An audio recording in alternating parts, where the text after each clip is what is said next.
Pendant plus d'un an, un bot a discrètement prélevé un péage sur presque chaque transaction sur Ethereum et aujourd'hui, quelqu'un a enfin renversé la situation.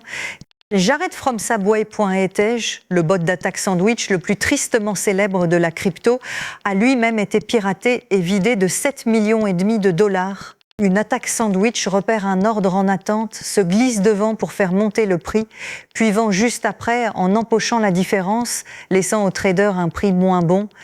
Entre novembre 24 et octobre 25, ce seul bot était derrière environ 70% des attaques sandwich sur Ethereum, grattant des milliers de transactions. Selon les chercheurs, l'attaquant a trouvé une faille dans le code même du bot et s'en est servi pour siphonner les 7,5 millions accumulés. Aucun fonds de clients en jeu, car l'argent appartenait à l'opérateur, mais la crypto y voit le prédateur devenu proie.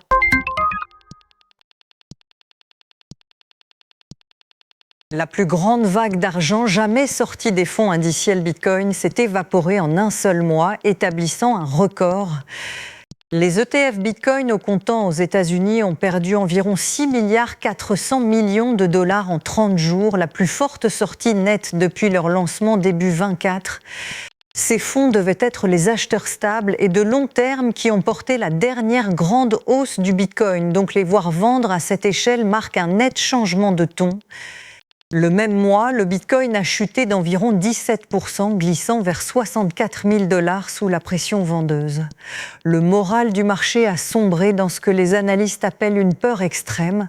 Au plus bas depuis des mois, les traders pointant des taux plus élevés. De telles sorties ne font pas chuter le Bitcoin à elles seules, mais montrent que la demande institutionnelle qui portait la hausse s'est inversée, du moins pour l'instant.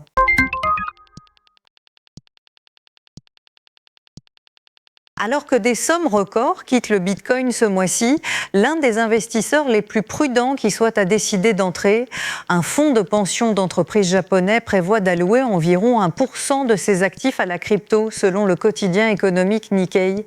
Ce fonds n'est pas une seule société, il rassemble l'épargne retraite d'environ 1200 petites et moyennes entreprises au Japon. Les fonds de pension comptent en général parmi les acteurs les plus lents et prudents de tout marché, liés par des règles strictes pour protéger l'argent des salariés. Donc toute allocation crypto est un signal notable.